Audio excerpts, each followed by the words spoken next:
Greetings, beloveds. This is Freja Enjoy, and I are going to talk about how divine success was born. And this is something that came through many years of working through different issues that has to do with what is success, questioning that, and what is this to be divine, to work in divine service. And for me, my life as a transformational coach is that I'm constantly undergoing transformations, and at the same time me and my work grow like an oak, slowly, and thus I always want to have said it is done in an organic way. And it was a very long process before the name Divine Success came into my mind. A long process, and a lot of work is behind, like everything else in my life.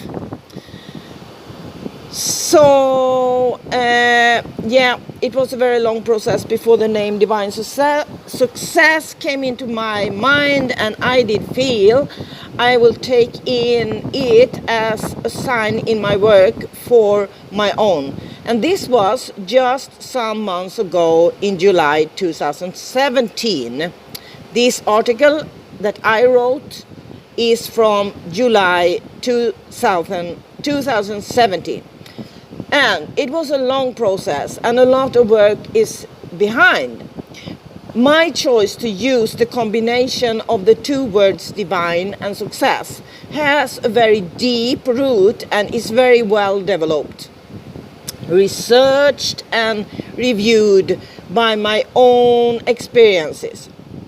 It is not an advertising jippo or sales pitch. My work is my life work, not any services I have created so they might give me money. But I know that what I'm talking about from my own experiences, and I am convinced that as this I give you, this proved to help me in my life, and all humans, by the way, will also be helped and have been helped. So it's many people who have been helped by my divine service and these concepts I talk about here now. In the following, I will briefly explain some of the background of exactly these two words, divine and success, and how they developed in my life. Because this is momentum important for me and so for you, as this shows I researched how seriously I am and how I worked worked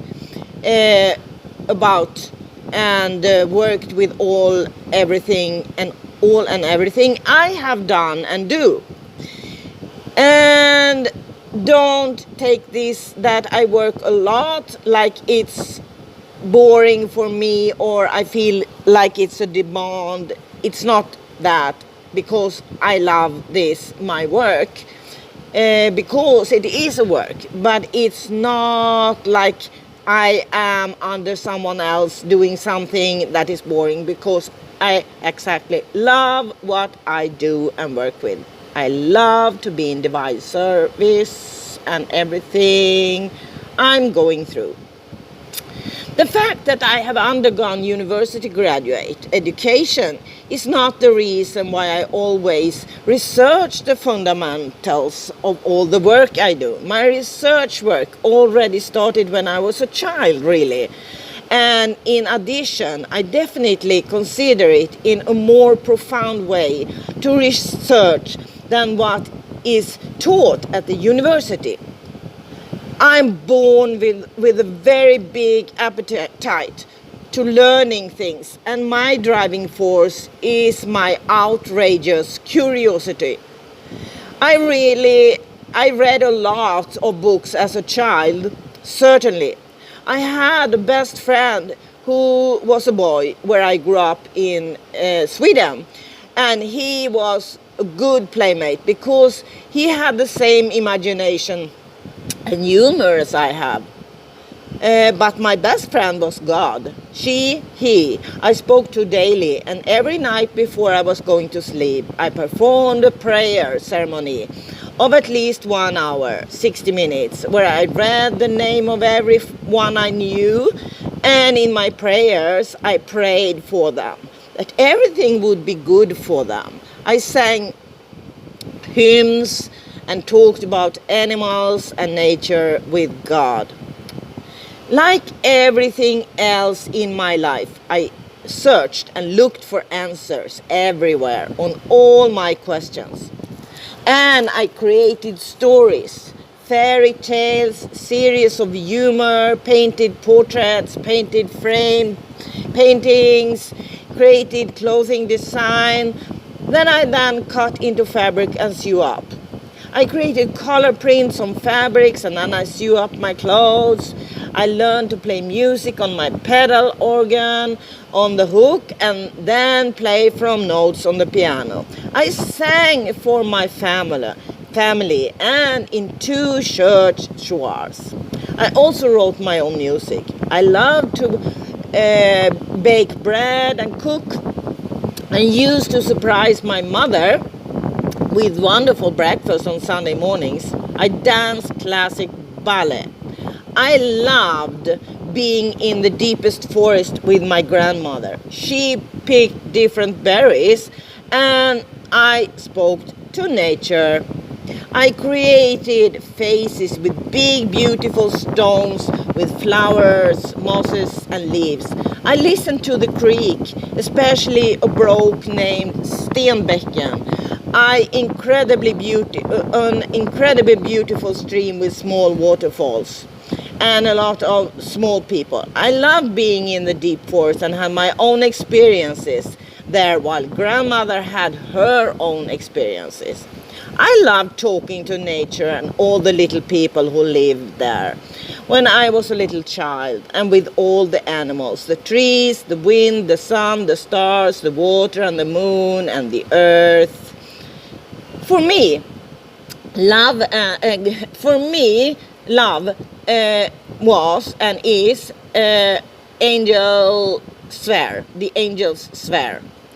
So for me, God and the angels were my best friends, not anyone I studied through the Bible or the church Sunday school, even though I was in Sunday school at that time. The only thing I remember from Sunday school and the church are the hymns and the beautiful music that I loved. And this ability to learn new things and gain more knowledge has always been a big part of who I am. I have never called myself a searcher. I've been a finder and most an inventor. That's exactly what I am and always have been. What most people call psychology is, to me, superficial knowledge I have found in everything I read, except C.G. Jung and his psychology, a huge, wide psychology that includes the unconscious and symbolic psychology. His psychology, Jung's works, is all but not superficial. It is universal, well developed, deep and multidimensional. But the other psychology, exactly, I tried it on university, but I stopped because they tried to prove things by testing animals, and then they say humans function this way. And I don't believe in to use animals at all in any research. I actually give money every month since many years to researchers who do research without using animals. Okay, I had 7 years of college and university studies behind me when I began studying cultural anthropology. I wanted to study the anthropology of pure curiosity. It was stated in the education's description that one did study the populations of origins across the globe in this education and read about all the different levels of these societies as Westerners classifies in politics, religion, city knowledge, economy, medicine, psychology, agriculture, trade, cosmology, mythology, magic, and so on. I did not attach much importance to the Western way of filtering, although I could not say that to the professor at the anthropological institution at the university. The literature we studied at the cultural anthropological institution, like all other institutions at the university, was angled from a male perspective or from the perspective of a 3D matrix, which was a great challenge to interact with. After studying cultural anthropology for 1.5 years, our institution had a visit by a South African scientist. He was educated to priest and then continued to study musicology, which had brought him to nguomas, which plays different instruments that elicit overtones and a hexagonal scale, with which they were put in trance and communicated with the spirit world. Nguomas are women, only women, and their initiation is an extensive process. You will not become a nguoma unless you are called by the spirit world. Nguoma duties are all from helping individual members of the community to help the whole community to solve problems, all levels and all members. Nguomas is a secret sisterhood which no one can learn by studying. Nguomas' work covers all levels and dimensions. I listened to their music and I fell in trance. Who was my first character, and then I began the long initiation time myself, and I had the communication in the communication with these nguomas in different ways. After this experience, I was crystal clear of the subject of my degree project. Nguomas have the English translation of diviners. Here I am changing to the subject and switching to this concept of success. This expression, here I am changing to the subject and switching to the concept of success. This expression that I had actually not been interested in throughout my life. My focus was on the inner qualities, and for me is this much deeper than psychology. I had grown up in an entrepreneur and inventor home, and during my growth up, I survived the abuses that existed there with the help of my imagination and my humor. God was my best friend, and for me there was no one who was a superpower or something who could impress me. Nature and animals and life itself are what can impress me. The love power of the universe impresses me. My own attitude was founded when I was forced to move with my biological mother to another city in Sweden. I did not want to move. I wanted to stay with my grandmother, our forest walks, and the house and my friends. I was 13 years old, and a very mature 13 years old, but we moved into a 7-floor high house, and at the beginning of a long summer. I did not know anyone. My mother worked and was gone all day long. And then she was busy with boyfriends, not interested in me or how I experienced this move. I was indoors in this middle of this big city in an empty apartment and cried all that summer. Later, in the first year of the new settlement, during a walk of one of the streets, I heard my inner voice speak to me for the first time. I had never heard from anyone else about this, but it was crystal clear that I heard a wonderful voice speak to me. It said, "You do not belong here." This was said with an enormous warmth and love that I could feel in every cell of my body and all I was. And I felt 100% that this was true, and in addition, this gave me faith in my future.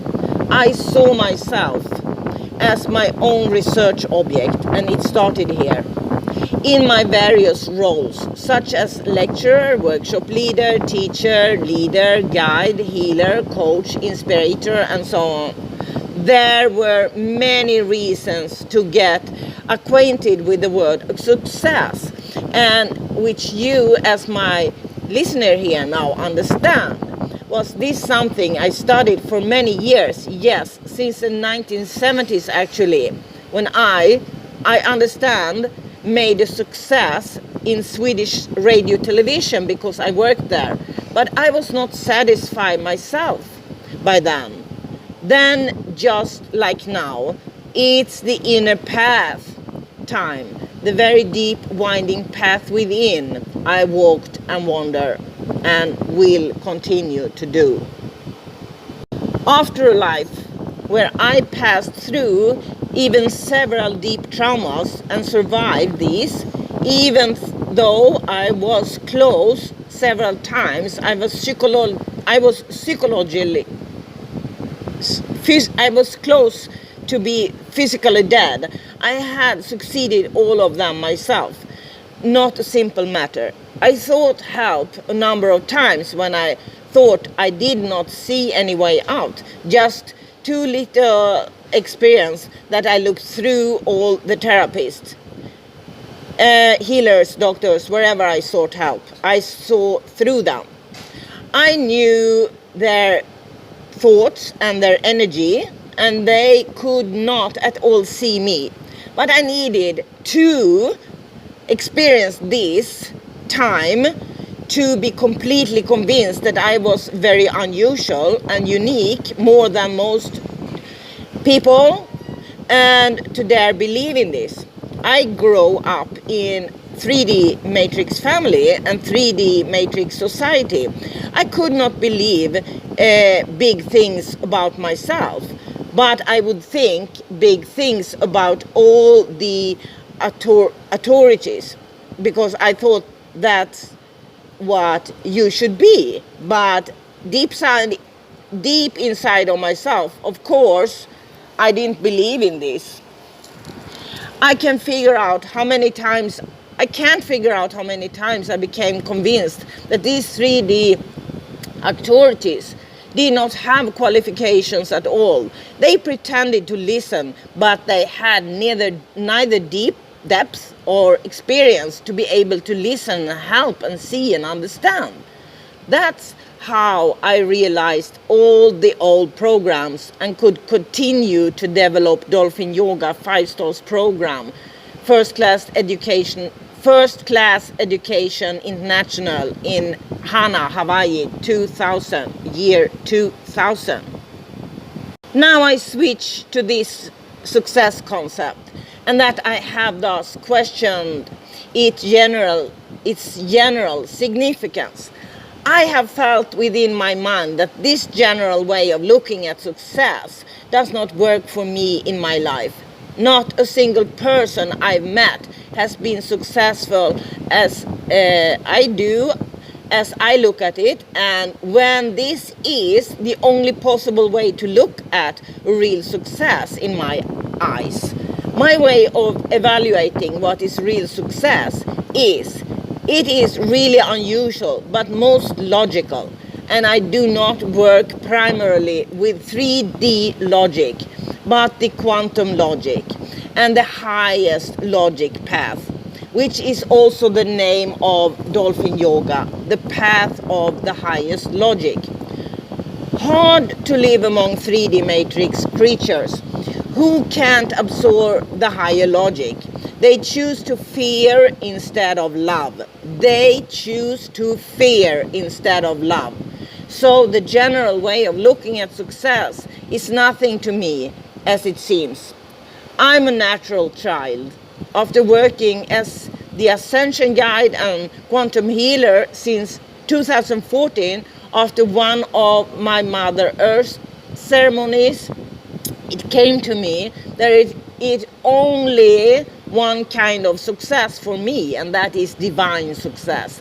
This is a very shortened story of the background that this term is in the introduction to my website, frejaenjoy.com. Everything in my life is kind of grounded in painful experiences that I evolved from and then did change, so to say, to be enjoyable. This was with the help of the dolphin collective consciousness. Everything in my life takes a long time because it's evolving to be stable in that sense and requires a lot of stamina, not 2 to 5 years, but it's about longer periods of time. I grow organically myself. Look at how a tree grows so you have a clue. I do not find slogans or advertising Jeepon. I'm deeply serious and I have a good sense of humor too. Yes, I have. Serious in everything I do, even my laughter, my humor, and all the joy, the pleasure and the love of my life. With respect, consideration, and compassion and divine love. From me, Freja Enjoy, Pleiadian Mothership. Blessings all of you.